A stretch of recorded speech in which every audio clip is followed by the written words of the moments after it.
Olá, a paz do Senhor Jesus Cristo a todos. Nós vamos hoje começar uma série de estudos sobre os acontecimentos finais. O porvir, escatologia bíblica, são assuntos, ou melhor dizendo, é um assunto com vários nomes que é voltado para os acontecimentos que estão descritos na Bíblia. Por isso, chamamos de escatologia bíblica. Escatologia bíblica porque a escatologia ela pode ser uma escatologia espírita, ela pode ser uma escatologia muçulmana, ela pode ser uma escatologia astrológica. Nós estamos falando de uma escatologia, ou vamos falar de uma escatologia bíblica, E para isso nós temos aí do grego skatos, último, fim, e logos, que quer dizer palavra, discussão, estudo, tratado, instrução, Então, escatologia, portanto, é o estudo das últimas coisas, o estudo do porvir, o estudo dos acontecimentos finais. Então, é dessa escatologia que nós queremos falar. Não queremos falar de uma escatologia distante da Bíblia, não queremos falar de uma escatologia extra-bíblica, queremos falar de uma escatologia bíblica, e é essa escatologia que nós tomaremos por base. A primeira pergunta que se faz para quem quer estudar os acontecimentos finais, para quem quer estudar a escatologia, a primeira pergunta que se faz é como entender a escatologia bíblica. Então, a primeira coisa que eu tenho a dizer para você, meu irmão, minha irmã, para você que está assistindo ao vivo e você que vai assistir depois desse vídeo gravado, é que não é possível nós entendermos da escatologia bíblica lendo apenas alguns livros do Antigo Testamento, ou melhor, lendo os livros proféticos do Antigo Testamento, a saber, de Isaías a Malaquias, dos profetas maiores aos profetas menores. Não conseguiremos entender da escatologia bíblica se reduzirmos a nossa fonte de informação a esses livros proféticos, simplesmente. Não. Mas aí você pode dizer, e se eu juntar de Isaías a Malaquias e acrescentar o livro profético do Novo Testamento chamado Apocalipse? E aí? Aí eu fecho, aí eu consigo estudar completamente? Sinto muito em te dizer, ainda não. Você ainda não vai conseguir estudar completamente a escatologia bíblica. Então, para que a gente possa de fato entender e estudar a escatologia bíblica, nós precisamos entender que o fundamento da escatologia bíblica é lá no início. Primeiro livro da Bíblia você precisa ter como fundamento para que você possa entender a escatologia bíblica. Não adianta você pegar um livro somente e achar que com aquele livro você vai esgotar todo o conteúdo da escatologia bíblica. Não. Você precisa, desde o primeiro livro da Bíblia, chamado Gênesis, você precisa dele para que você possa compreender. Uma prova disso é que temos na Bíblia a primeira profecia que foi introduzida pelo próprio Deus. E aqui já começa a escatologia bíblica. Aqui nós já temos o início do que será a escatologia bíblica. No capítulo 3, no versículo 1 de Gênesis, nós vemos o próprio Deus falando. Aqui no capítulo 3, versículo 15, diz assim: porém inimizade entre ti e a mulher, e entre a tua semente e a sua semente. Esta te ferirá a cabeça, e tu lhe ferirás o calcanhar. É lógico, daqui a frase tu lhe ferirás o calcanhar, refere-se às repetidas tentativas de Satanás de derrotar a Cristo durante a sua vida terrena. Aliás, essa foi uma tentativa desde o início, né, de Satanás de matar as crianças, de exterminar com as crianças, porque dali viria o Salvador, aquele que traria a restauração, que nos reconciliaria com Deus. Então, desde que entra o pecado no mundo, o objetivo de Satanás é exterminar, é acabar, é derrotar a Cristo. Então, o próprio Deus coloca assim: porém, inimizade entre ti, quem? A serpente e a mulher, entre a tua semente e a sua semente. Essa te ferirá a cabeça e tu lhe ferirás o calcanhar. Né? Então, nós vemos que Cristo, ele vence ao próprio adversário, né? E vemos ali a ascensão de Cristo aos céus, Cristo ressuscitando, Cristo ressurreto. Então, nós vemos essa profecia aqui já no primeiro livro de Gênesis. Quanto tempo depois que essa profecia foi se cumprir? Então não tem como a gente estudar escatologia se valendo de alguns livros ou de poucas passagens ou até mesmo de passagens compartimentadas. Nós precisamos da Bíblia na sua forma completa. Então, a primeira coisa é que nós precisamos ter ali no início, no livro de Gênesis, para que a gente possa entender a escatologia propriamente dita. E por incrível que pareça, é justamente em Abraão, na chamada de Abraão, que nós encontramos o fundamento da escatologia. Aí você pode dizer assim: mas como assim, Abraão, eu vou encontrar o fundamento da escatologia? Né? É nessa chamada que vai se desenvolver a escatologia bíblica. Se você abrir aí em Gênesis, no capítulo 12, do versículo 1 ao versículo 3, observe que os verbos utilizados aqui, eles estão, né, no futuro. Ora, o Senhor disse a Abrão: sai-te da tua terra e da tua parentela e da casa de teu pai, para a terra que eu te mostrarei, e far-te-ei uma grande nação, e abençoar-te-ei, e engrandecerei o teu nome. Tu serás uma bênção, e abençoarei os que te abençoarem, e amaldiçoarei os que te amaldiçoarem. Em ti serão benditas todas as famílias da terra. Ou seja, todos os verbos aí estão no futuro. Deus, ao falar com Abrão, ele fala de algo que vai acontecer. Ele não fala de algo que aconteceu, nem que está acontecendo. Ele está falando de fatos, de coisas futuras, de coisas que abrangeria a vida de Abraão, a descendência de Abraão e toda a sua descendência.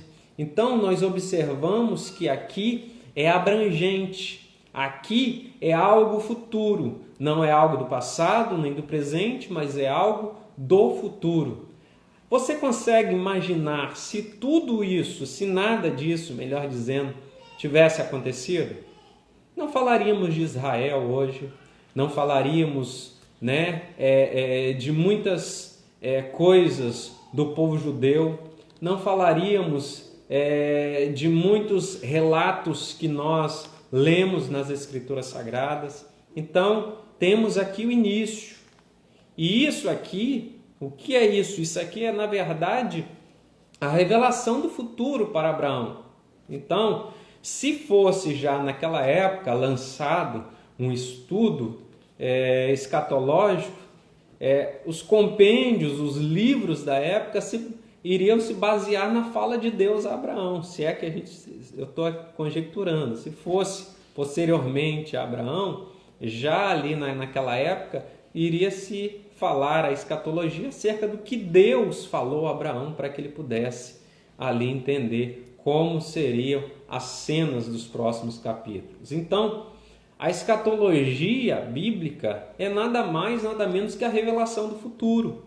Assim como Deus revelou a Abraão o que sucederia, o que aconteceria, que a sua descendência ali, da sua descendência sairia o Salvador, sairia, né, os filhos da promessa, enfim. Nós vemos então que Deus ele se encarrega de trazer a primeira profecia, ele se encarrega de falar profeticamente para Abraão acerca de coisas futuras, não do passado, não do presente, mas aqui, propriamente dito, no capítulo 12, de coisas futuras.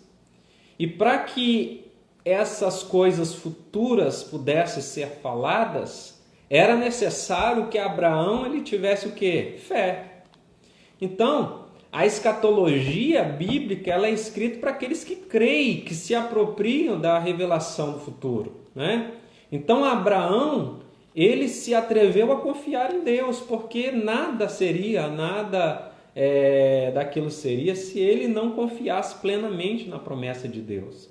Então, é claro que nós estamos falando aqui de uma promessa incondicional que Deus faria, que Deus realizaria. Tanto é que houve ali um incidente na história, quando eles não acreditaram que Sara iria gerar um filho, né? O filho da promessa, quiseram dar uma mãozinha, uma ajudinha para Deus, mas retirando isso, a promessa incondicional aconteceu e Abraão creu, por isso ele é considerado o pai da fé. Então, até hoje na história de Israel, quando Deus vai lidar com o povo de Israel, Deus vai lidar com o povo de Israel baseado na amizade com Abraão.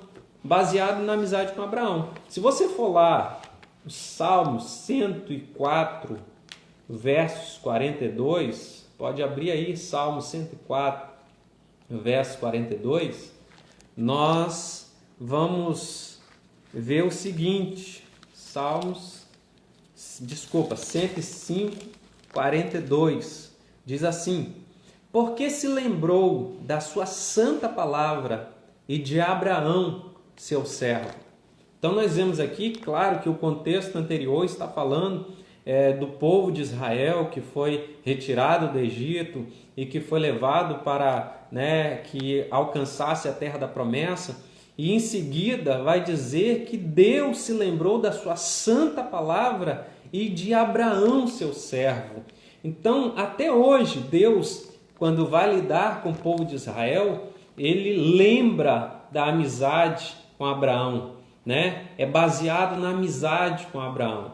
Então, o que é a escatologia bíblica, então? Então, dentro da teologia, no estudo, né? Nesses compêndios teológicos, né? Quando a gente vai estudar a partir de vários livros, através de vários contextos, mas no geral, dentro da teologia, é a matéria que vai estudar sobre o futuro profetizado na Bíblia. Aquilo que Deus quis que fosse inserido na Bíblia e que ficasse como se fechasse o cânon, né? A parte inspirada por Deus, pelo Espírito Santo de Deus, para que assim pudéssemos ter o conhecimento, porque a Bíblia diz que tudo quanto dantes foi escrito, para o nosso conhecimento foi escrito. Então, nós temos aqui, mas para que a gente possa entender isso, não adianta pegar só de Isaías, a Malaquias e o livro profético do Novo Testamento. Você tem que ir lá desde o início, desde os primórdios, capítulo 3, versículo 15, a chamada de Abraão, no capítulo 12, e aí você vai juntando as peças do quebra-cabeça para que você possa entender de fato a teologia bíblica. Porque Deus ele tem um plano futuro, e para que haja aí a compreensão desse plano futuro e o desenvolvimento desse plano futuro, né? É por isso que nós precisamos entender e estudar a escatologia bíblica, para que a gente possa entender que plano futuro é esse, que desenvolvimento do plano futuro é esse. Para que eu possa entender a escatologia bíblica, para que você possa entender a escatologia bíblica, você precisa de fato buscar o conhecimento acerca desse plano e acerca desse desenvolvimento. E para que a gente possa entender um pouco desse plano, né? Existe em várias literaturas de livros escatológicos, né? Em livros escatológicos, que vai falar sobre os dispensacionalistas, né? Dispensacionalistas são aqueles que acreditam que esse plano futuro, esse desenvolvimento futuro da parte de Deus, ele é dividido em etapas em que Deus dispensa a sua graça, ou seja, são as dispensações, que isso aí nós vamos estudar numa segunda parte, talvez a próxima sexta-feira, nós vamos falar sobre as dispensações, que são essas etapas em que Deus dispensa a sua graça. Mas dito isto, existem algumas dificuldades que eu e você precisamos saber para que a gente possa estudar o livro de Apocalipse, os livros proféticos do Antigo Testamento, do Novo Testamento, as passagens proféticas, né? Nós precisamos entender que existem algumas dificuldades. Por exemplo, nós vamos estudar ao longo de algumas sextas-feiras. Aqui nós estamos primeiramente trazendo essa parte introdutória, né? Introdução à escatologia, vamos dizer assim, mas nós vamos mais avante, né? Nós vamos estudar depois sobre as dispensações, nós vamos estudar sobre as profecias contidas no livro de Daniel, né? Que ali a gente vai ver a parte da estátua de Nabucodonosor, a visão dos 4 animais, as 70 semanas de Daniel, né? Mas em seguida, lá nos evangelhos, os sinais dos tempos, vamos ver ali, falando um pouquinho sobre o arrebatamento, a grande tribulação, né? Dividida lá naquelas duas partes, né?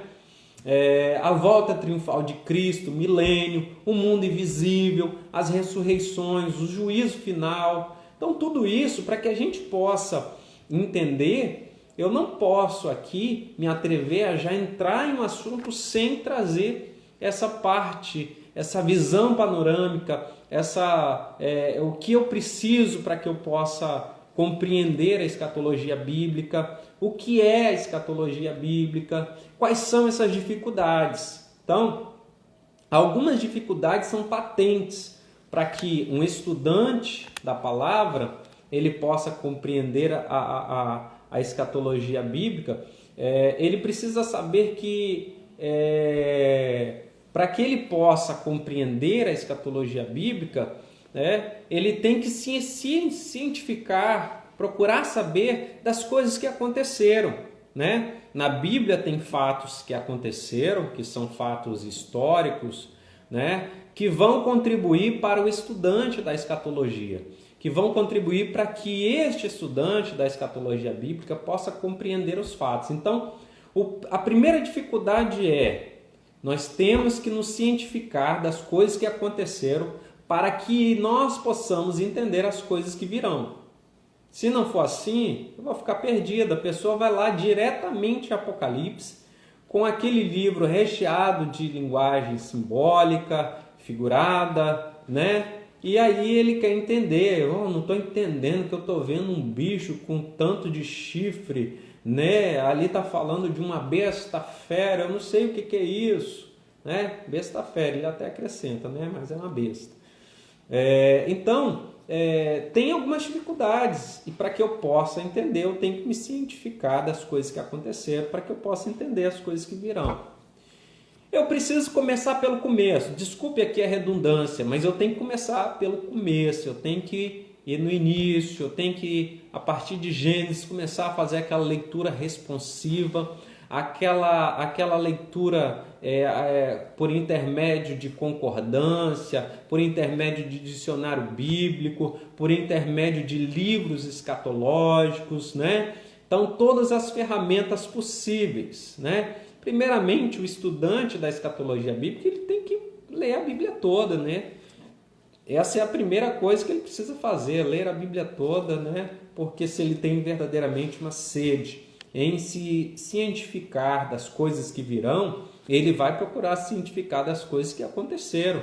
Ele vai procurar estudar as coisas que são históricas, ele vai procurar ser zeloso com este estudo.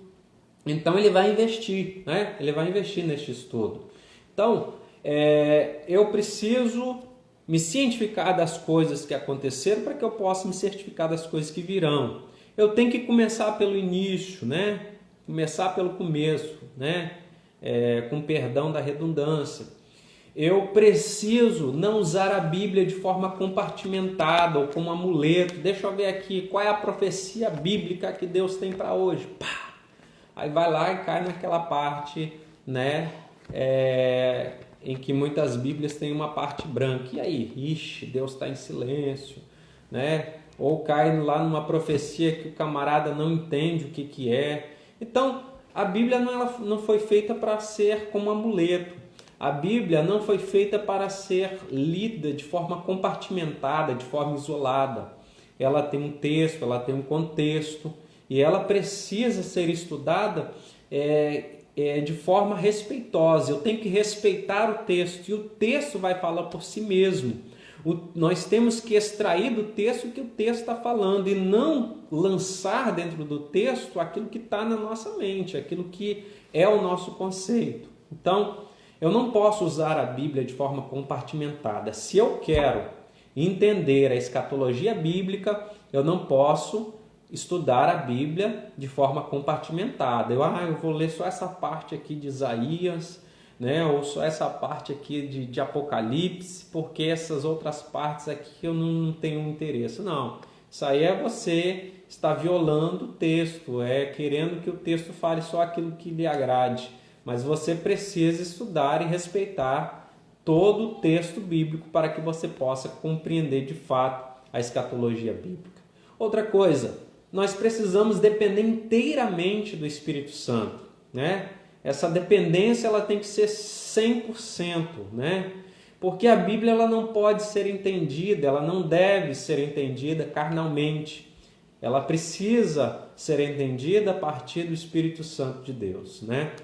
Então, dito isto, essas dificuldades que tem, mas sanadas essas dificuldades, nós temos quatro formas de estudo e de entendimento da escatologia bíblica, né? Nós temos o entendimento histórico, né? Historicamente, nós podemos dizer que este fundo histórico ele precisa ser explorado, ele precisa ser levado em conta, né? Algumas profecias carregam este fundo histórico e cultural. Por exemplo, se você for lá em Mateus, no capítulo 25, vai falar sobre as 10 virgens. E se você não entende o contexto histórico e o contexto cultural da época, você vai ficar meio perdido, porque fala de 10 virgens, você vai achar que se trata de 10 noivas, e não se trata de 10 noivas ali, né? Primeiramente, a gente precisa entender que o contexto cultural está falando de quê? Está falando de um casamento. E se está falando de um casamento, né, tem todas as nuances, tem todos os detalhes deste casamento, né? Porque naquela época, no dia do casamento, o noivo ia à casa da noiva para a cerimônia, né? Então ali os nubentes e um grande número de convidados, eles dirigiam-se à casa do noivo, onde realizavam uma festa, que geralmente durava uma semana inteira. Então, a gente precisa conhecer o contexto cultural, o contexto histórico. E as 10 virgens? As 10 virgens eram as 10 damas de honra, que esperavam para juntar-se aos convidados. Então a gente precisa entender um pouco desse contexto para que a gente possa de fato entender, né, essa parte escatológica que está contida neste capítulo de número 25. Um outro exemplo, se nós formos no capítulo anterior a esse que nós falamos, Mateus, no capítulo 24, se você tiver a Bíblia, é bom você acompanhar aí. No capítulo 24, nós vamos observar especificamente do versículo 15 ao versículo 19, nós vamos ver que no versículo 15 diz assim: quando, pois, virdes que a abominação da desolação, de que falou o profeta Daniel, está no lugar santo, quem lê, entenda, né? Aí, se você não entende essa parte histórica, porque quando fala aqui da abominação da desolação que está no lugar santo, se nós voltarmos à história, lá em 168 a.C., com o rei, com o imperador Antíoco Epifânio, né, que foi um rei perverso, um imperador perverso, que profanou o templo, que quis que, na verdade, todas as demais leis fossem revogadas, fossem jogadas na lata de lixo, dando lugar à sua ideologia, dando lugar ao seu pensamento, dando lugar às suas determinações e às suas leis bizarras.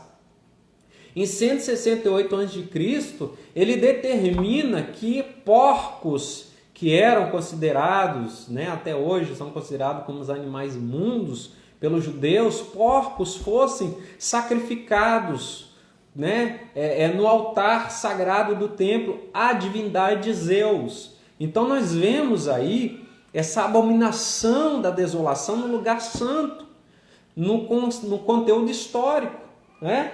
Mas nós vemos também depois, posteriormente a Cristo, né? 70 a.C., o general Tito, né? Colocando o ídolo no mesmo local onde o templo havia sido consumido pelo fogo, porque Jerusalém foi invadida, né? Jerusalém foi devastada, foi destruída, e ali naquele mesmo local um ídolo foi erigido, um ídolo foi erguido, um ídolo foi levantado, né? Só que isso não acaba aqui, essa desolação de que falou o profeta Daniel, quem lê entenda, né? Também no final dos tempos, que nós vamos falar lá, né? No final, quando a gente der continuidade a esse estudo, né? Lá no final dos tempos também o anticristo vai se levantar, esse grande governador, esse grande homem aplaudido pelas nações, pelos homens, pela população mundial. Ele vai fazer uma imagem de si e ordenará que todas as pessoas venham lhe adorar. Se você for lá em Apocalipse capítulo 13, versículo 14 e 15, você vai entender o que eu estou falando, né? E em 2 Tessalonicenses capítulo 2, versículo 4 também, Apocalipse capítulo 13, versículo 14 e 15, diz assim, 14 e 15, e engana os que habitam na terra com sinais que lhe foi permitido que fizessem presença da besta, dizendo aos que habitam na terra que fizessem uma imagem à besta que recebera a ferida de espada e vivia.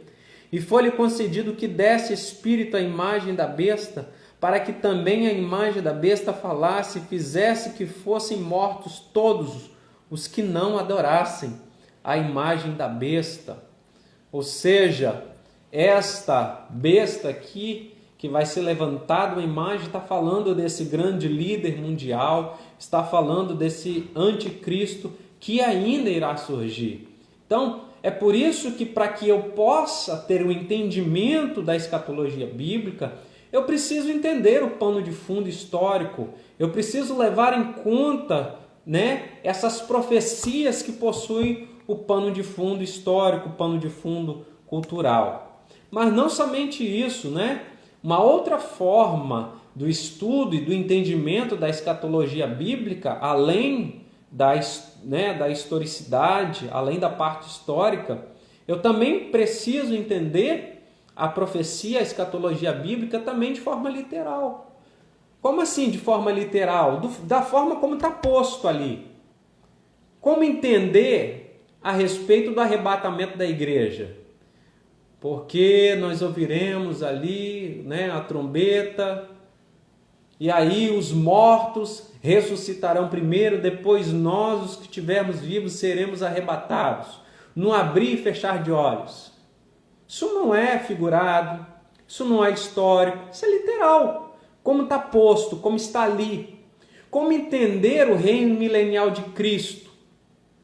também de forma literal. Então, eu posso entender a escatologia bíblica, eu preciso entender a escatologia bíblica, mas eu preciso buscar o pano de fundo histórico, eu preciso entender quando aquela passagem ela precisa ser compreendida de forma literal. Mas eu também preciso entender quando aquela passagem está sendo falada de forma figurada, né? E essa forma figurada é toda vez que um texto ele vai usar uma linguagem simbólica, uma linguagem figurada, ele vai usar um recurso poético que vai enriquecer a profecia. Você quer ver uma coisa? Abra aí Isaías, capítulo 55, versículo 12. Capítulo 55 de Isaías, versículo 12, que diz assim: porque com alegria saireis, e em paz sereis guiados. Os montes e os outeiros exclamarão de prazer perante a vossa face, e todas as árvores do campo baterão palmas. Se você lê isso, querendo entender isso aqui de forma literal, vai dar um nó na sua cabeça, você não vai entender. Se você quiser ler isso e querer entender através da história, talvez também vai te dar um nó. Mas se você observar que aqui é um recurso poético enriquecedor da profecia, você vai entender aqui este significado, claro, trazendo aqui, não uma especulação, mas trazendo aqui a real interpretação disso, que são, na verdade, as autoridades e nações que reconheceram o nascimento da nação de Israel. Está falando de outeiros, está falando de montes, está falando de nações, está falando aqui de árvores. Árvores está se referindo a pessoas, está se referindo à humanidade. Pessoas baterão palmas. Então, trata aqui de autoridade, de pessoas, de nações que reconheceram o nascimento da nação de Israel. Mas outra passagem, Isaías capítulo 66, versículo 12, Isaías 66, melhor dizendo, 66, 8, vai dizer assim: quem jamais ouviu tal coisa? Quem viu coisas semelhantes? Poder-se-ia fazer nascer uma terra em um só dia? Nasceria uma nação de uma só vez? Para muitos estudiosos, essa passagem refere-se a 1948, lá em maio de 1948, quando Israel foi declarado um Estado independente. Israel hoje tem 72 anos de existência, quando foi declarado um Estado independente. Então observe que essa linguagem precisa ser observada ao se estudar a escatologia bíblica, a parte histórica, a parte literal, mas também a parte figurada. Por exemplo, se você for lá em Mateus, no capítulo 24, e no versículo 32, diz assim: aprendei, pois, esta parábola da figueira, quando já os seus ramos se tornam tenros e brotam folhas, sabeis que está próximo o verão. Novamente aqui se referindo ao nascimento, quando já os seus ramos se tornam tenros e brotam folhas. Quando nasce esta nação, quando essa nação em 1948 foi declarada um Estado independente, então precisamos entender que está próximo o verão. O que é que está próximo o verão? Está próximo a volta iminente do nosso Senhor e Salvador Jesus Cristo. Nós estamos vivendo uma pandemia daquilo que Cristo falou dos sinais dos tempos, quando nós fomos falar sobre isso, Então, precisamos estar atentos, precisamos estar com a nossa vida no altar. Então, temos aí o contexto histórico, temos aí o entendimento, o estudo, entendendo a sua parte literal, entendendo a sua parte figurada, mas também entendendo a sua parte contextual, para que eu possa estudar e entender a escatologia bíblica, eu preciso estudar o conteúdo bíblico contextualmente. Aliás, em nenhuma hermenêutica, né? E quando aí eu falo em nenhuma hermenêutica, eu faço de forma generalizada, nem na hermenêutica jurídica, na hermenêutica contábil, na hermenêutica econômica, enfim, nem mesmo na hermenêutica bíblica, um texto ele deve ser interpretado com trechos ou palavras isoladas. Quando eu faço isso, né, utilizo textos isolados, versículos isolados, eu não estou respeitando o contexto anterior, nem o contexto posterior, e aí se torna um pretexto para heresia, né? Então eu preciso fazer essa junção ao estudar a escatologia bíblica, eu preciso entender a historicidade, eu preciso entender a literalidade, eu preciso entender, né, a parte figurada, eu preciso entender que este estudo precisa ser feito contextualmente. Então, nós temos aí essas 4 vertentes. Mas aí você me pergunta, por que estudar, então, as profecias? Em João, no capítulo 16, no versículo 4, João 16, versículo 4, diz assim: Mas tenho-vos dito isso, a fim de que, quando chegar aquela hora, vos lembreis de que já vos tinha dito, e eu não vos disse isso desde o princípio, porque estava convosco. Então, mas tenho-vos dito isso, a fim de que, quando chegar aquela hora, vos lembreis que já vos tinha dito. Então, por que estudar as profecias? Porque tudo quanto dantes foi escrito, para o nosso conhecimento foi escrito. Tudo que está registrado na Bíblia, Deus deixou para que a gente pudesse ser guiado por ela. A Bíblia é como uma bússola que vai nos levar para o porto seguro. Toda vez que a gente deixa de ser guiado pela Bíblia, a gente passa a entrar por atalhos, por caminhos obscuros. A gente passa a entrar por caminhos que vai nos levar, nos conduzir à morte, né? Mas quando somos conduzidos pela palavra, né, nós estamos ali recebendo, sendo alertado, recebendo aquelas claras orientações dos últimos dias. O que são as profecias? São orientações dos últimos dias, do que irá acontecer. E a nossa vida hoje, como precisa estar em alerta, né, respeitando ali o que a Bíblia está dizendo e seguindo aquilo que a Bíblia está orientando. Por que estudar as profecias? Para que eu possa ter um conhecimento e um equilíbrio doutrinário. Pessoas que não estudam as profecias, elas não têm um equilíbrio doutrinário, né? Aí começa aquelas pseudos-profecias, falando aquilo que não tem base com a palavra, né? Usando Deus e não deixando Deus usá-las, né? Desrespeitando o conteúdo bíblico doutrinário, né? Não observando a palavra como ela é, né?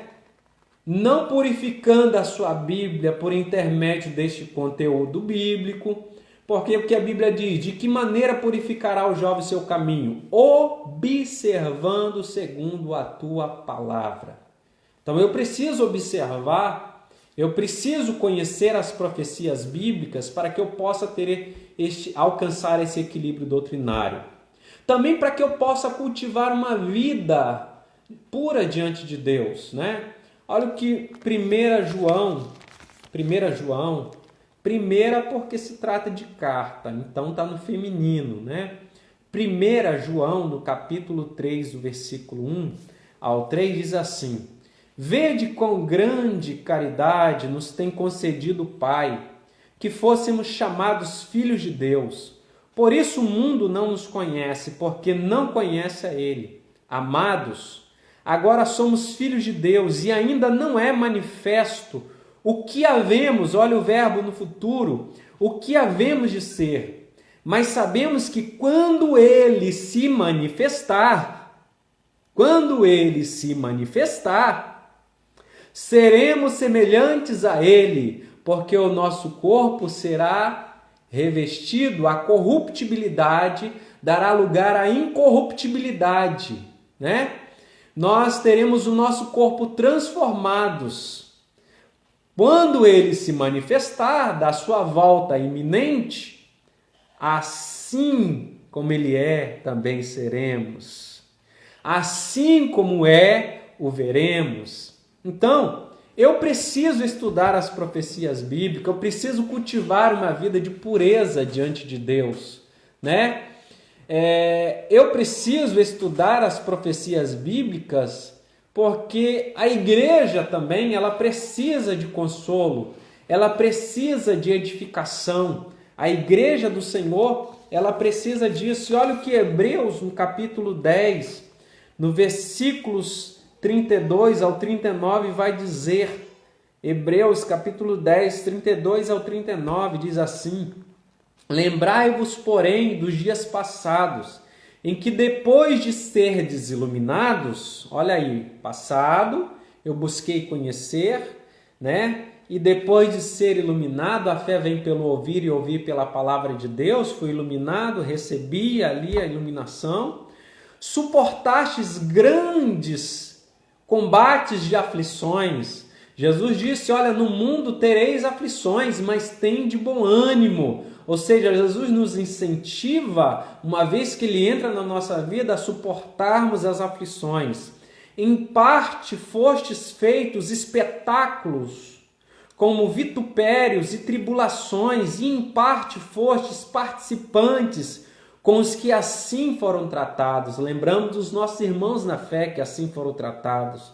Porque também vos compadeceste dos que estavam nas prisões, e com gozo permitistes a expoliação dos vossos bens, sabendo que em vós mesmos tendes nos céus uma possessão melhor e permanente. Olha, algo futuro. O que passamos aqui não se compara com o que nos é aguardado. Não rejeiteis, pois, a vossa confiança, que tem grande e avultado galardão, porque necessitais de paciência, para que depois de haver desfeitos a vontade de Deus, possais alcançar a promessa. Olha, a igreja precisa estudar as profecias para ter consolo, para ter exortação, para ser edificada. Porque ainda um poucochinho de tempo, e o que há de vir, virá, e não tardará. Mas o justo viverá da fé. E se ele recuar, a minha alma não tem prazer nele. Nós, porém, não somos daqueles que se retiram para a perdição, mas daqueles que creem para a conservação da alma. Então, observe, por que estudar as profecias bíblicas? Que a igreja precisa deste consolo. Hebreus 10, 32 ao 39, que acabamos de ler. E na composição bíblica, nós temos de Gênesis a Apocalipse, 25% da Bíblia, a sua composição é de profecia bíblica, né? Dentre todo o seu conteúdo histórico, do seu conteúdo alegórico, né?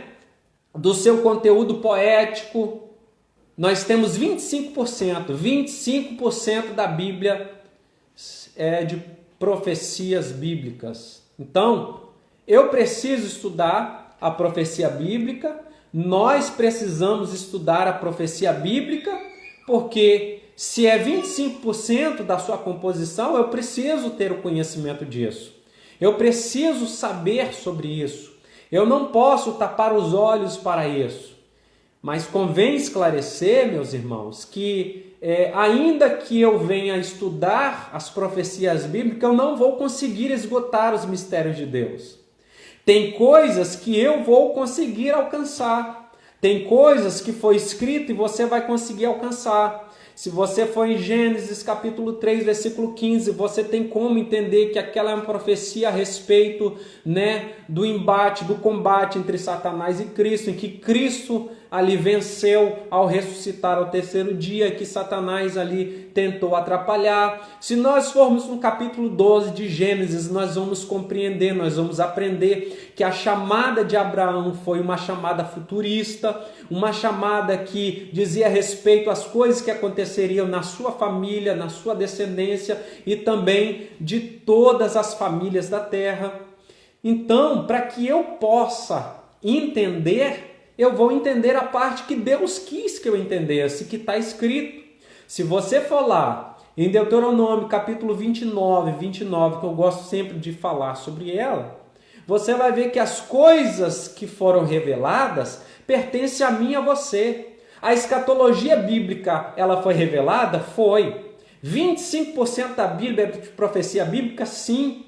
Então é para mim, eu posso conhecer? Deve conhecer. Eu posso estudar? Deve estudar. Eu posso explorar isso? Deve explorar isso. Então, mas e aquilo que a Bíblia não revela? O que a Bíblia não revela, biquinho calado. O que a Bíblia não revela, fez chiclé. O que a Bíblia não revela pertence a Deus. Então aqui não cabe a mim, não cabe a você querer saber que sinal que Deus colocou em Caim. Não cabe a mim querer aqui entender ou querer explorar uma coisa que a Bíblia não fala. Se a Bíblia se cala, eu também, e você também precisa se calar. Mas é fato que conhecer a profecia bíblica, conhecer os acontecimentos finais, é por demais importante. Eu e você precisamos explorar isso. E para que eu possa ir em direção a essa profecia bíblica, para que eu possa ir em direção a este evento futuro, eu preciso me cientificar, das coisas que nos esperam. Eu preciso me cientificar das coisas que aconteceram para que eu possa entender as coisas que me esperam. Mas existem algumas correntes teológicas, algumas correntes que vão falar como que essas profecias se cumprem no decorrer da história. Nós temos uma corrente que ela é quase que unânime no meio evangélico. Mas existem algumas correntes que estão aí a falar a respeito de como estudar as profecias bíblicas. Tem a corrente atemporal. Essa é a corrente dos idealistas, aqueles que não têm uma preocupação aqui com a cronologia bíblica. Eles não têm uma preocupação com a cronologia das profecias bíblicas. O ideal deles aqui é descobrir as verdades sobre Deus. Só que ao fazer isso, onde fica a realidade das profecias bíblicas? Ao fazer somente isso, onde ficam os eventos escatológicos? Então, essa corrente atemporal, essa corrente dos idealistas, eles param aqui e dizem que o ideal simples e somente é conhecer, é descobrir as verdades de Deus. Não estão preocupados com uma cronologia bíblica, não estão preocupados com a cronologia das profecias. Então, é uma corrente que busca conhecer as profecias no decorrer da história. Uma outra corrente teológica é a corrente preterista. Preterista de pretérito. Pretérito, passado. Então, essa corrente preterista, essa corrente que tem essa crença de que todos os eventos proféticos, a sua maioria já aconteceu, já se cumpriram. Para os preteristas, para essa corrente que está fundamentada no passado, eles dizem que quase que a totalidade desses eventos, se não todos, eles já se cumpriram. Um exemplo disso é em 70, quando o general Tito ele invade Jerusalém e ali destrói Jerusalém. Então, isso é um evento que para essa corrente preterista é um evento que quando Daniel profetizou a respeito da desolação, essa desolação diz respeito a este evento que já aconteceu, já se encerrou. Mas existe também uma outra corrente, além da corrente atemporal, tem a corrente preterista, além desses dois tem a corrente historicista. Para essa corrente, a perseguição e sofrimento da igreja até os dias atuais equivale à profecia da grande tribulação.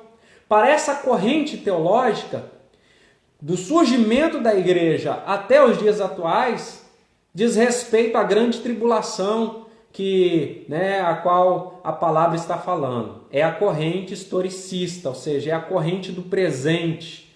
é essa corrente do hoje, a profecia é o hoje, durante o curso da igreja, a profecia está acontecendo. É a corrente historicista. Mas, por fim, tem a corrente futurista, né? É a corrente que entende que todos esses eventos, todas essas profecias, né? A menos que o texto bíblico diga o contrário, a maioria dessas profecias dizem respeito ao futuro. São profecias que vão acontecer, né? Por exemplo, o arrebatamento da igreja vai acontecer, a grande tribulação ainda não aconteceu, vai acontecer, que é um evento posterior ao arrebatamento da igreja, que Deus não vai permitir que a sua igreja venha experimentar, porque a grande tribulação, irmãos, é um tempo qual nunca houve na face da terra. Se você lembrar de um evento terrível, catastrófico que aconteceu na face da terra, de repente você vai lembrar do Holocausto. A grande tribulação é um tempo pior, né? Eu não tenho como dimensionar a questão dessa parte catastrófica, horrível que será, mas eu sei, biblicamente falando, que a grande tribulação é um tempo que nunca houve na face da terra, né? No que diz respeito à sua parte horrenda, à sua parte catastrófica, à sua parte de coisas terríveis que acontecerão com a humanidade. Então, o próprio Senhor vai poupar a sua igreja deste evento da grande tribulação. Então, é um evento futuro. E a Bíblia aponta para isso, a Bíblia fala sobre isso, a Bíblia nos direciona para isso. São coisas que vamos estudar no decorrer destes estudos nas sextas-feiras da escatologia bíblica. Aqui, como eu disse inicialmente, é uma visão panorâmica, é uma introdução à escatologia para que você possa entender. Se você que chegou agora não pegou o início, vai ficar gravado. Você pode depois pegar o iniciozinho para que você possa ter uma ideia dessa visão panorâmica da escatologia bíblica, né? E quando a gente fala dessa corrente futurista, né? Essa era a visão da igreja primitiva. Essa era a visão da igreja primitiva. Porque somente, irmãos, o futurismo ele pode interpretar a Bíblia literalmente, além de explicar as suas dificuldades escatológicas, né? Por exemplo, se nós formos lá, e aí eu te convido a você abrir Deuteronômio, capítulo 4, versículos 25 ao 31, Deuteronômio, capítulo 4, dos versículos 25 ao 31, nós vamos ver coisas que já se cumpriram no que diz respeito à história de Israel e coisas que se cumprirão no que diz respeito a esse povo da promessa, né? Então, somente o futurismo consegue interpretar isso, porque se nós formos pela corrente atemporal, os atemporalistas, eles não estão interessados nessa cronologia bíblica, não estão interessados nesses fatos, né? No que diz respeito ao povo de Israel, que é o relógio de Deus, né? Que é a figueira de Deus, a qual a igreja precisa estar atenta para os eventos que acontecem. Então, nós temos aí essa compreensão, né? Então, olha aí, 25 diz assim: quando, pois, gerardes filhos e filhas de filhos, e vos envelhecerdes na terra, e vos corromperdes, e fizerdes alguma escultura semelhante de alguma coisa, e fizerdes mal aos olhos do Senhor para provocar a ira. Então, olha só, primeira parte que eu quero que você atente. A parte, versículo 27. E o Senhor vos espalhará entre os povos, e ficareis poucos em número entre a gente, as quais o Senhor vos conduzirá. Então, aqui o próprio Deus está dizendo que o povo de Israel seria espalhado. Aí eu te pergunto, o povo de Israel foi espalhado por várias nações? Foi, né? Desde o cativeiro babilônico, né, o cativeiro assírio, o povo de Israel foi se espalhando, né? Nós vemos ali também com a perseguição de Hitler, o povo de Israel foi se espalhando para tudo quanto é nação. Em 1948, Israel foi declarado um estado independente, o povo começou a retornar, mas ainda existem muitos outros judeus em várias nações. Então o povo de Israel foi espalhado, olha aqui a profecia, né? Isso já se cumpriu, houve a dispersão, Israel foi disperso. Mas existe uma parte aqui que ainda vai se cumprir, versículo 29 e 30. Então dali buscarás ao Senhor teu Deus e o acharás quando buscar de todo o teu coração, de toda a tua alma. Quando estiveres em angústia e todas essas coisas te alcançarem, então no fim de dias te virarás para o Senhor teu Deus e ouvirás a sua voz. Segundo os estudiosos, Israel, quando da guerra do Armagedon estiver encurralado, né? Este povo, ali se dará a conversão total deste povo, remanescente de Israel, que vai reconhecer, vai se virar totalmente para o Senhor, reconhecendo que aquele Jesus Cristo que virá pisando com seus pés no Monte das Oliveiras foi justamente aquele que os seus antepassados o crucificaram na cruz do Calvário e que até hoje, nos termos de Israel, se você for lá, eles continuam rejeitando que aquele era o Messias. Então, este povo vai se converter. Então temos aqui, e olha só, em um livro, né, que está lá na Torá, né, no Pentateuco, Deuteronômio. Então observe, meus irmãos, somente essa corrente futurista ela consegue alcançar essas dificuldades escatológicas. As demais correntes não conseguem alcançar isso. Então nós temos aí uma visão panorâmica, nós temos aí, né, somente uma palhinha do que nós estaremos falando nas sextas-feiras sobre este estudo da escatologia bíblica. Escatologia bíblica. Então eu te convido a estar sempre nas sextas-feiras, a partir de hoje, né, estudando a escatologia bíblica. E nós vamos, como eu disse inicialmente aqui, é apenas a parte introdutória. Nós vamos falar nas próximas sextas sobre as dispensações, né, as 7 dispensações. Nós vamos falar das profecias contidas no livro do profeta Daniel. Nós vamos falar dos sinais dos tempos ensinados por Jesus nos evangelhos. Vamos falar um pouco sobre o arrebatamento. Vamos falar um pouco sobre a grande tribulação. Vamos falar um pouco sobre a volta triunfal de Cristo, que é diferente, né, dessa primeira fase da segunda vinda de Cristo. Volta triunfal de Cristo, segunda fase da segunda vinda de Cristo.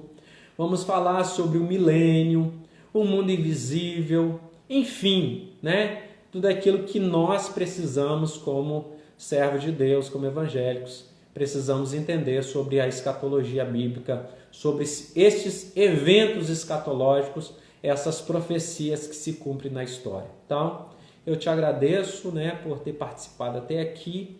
Então, nós paramos por aqui e na próxima sexta, se o Senhor não voltar antes, se Jesus não voltar antes, nós estaremos estudando mais uma parte da escatologia bíblica, os acontecimentos finais. Que Deus em Cristo nos abençoe e nos dê uma ótima noite em nome de Jesus. Um abraço. Paz do Senhor.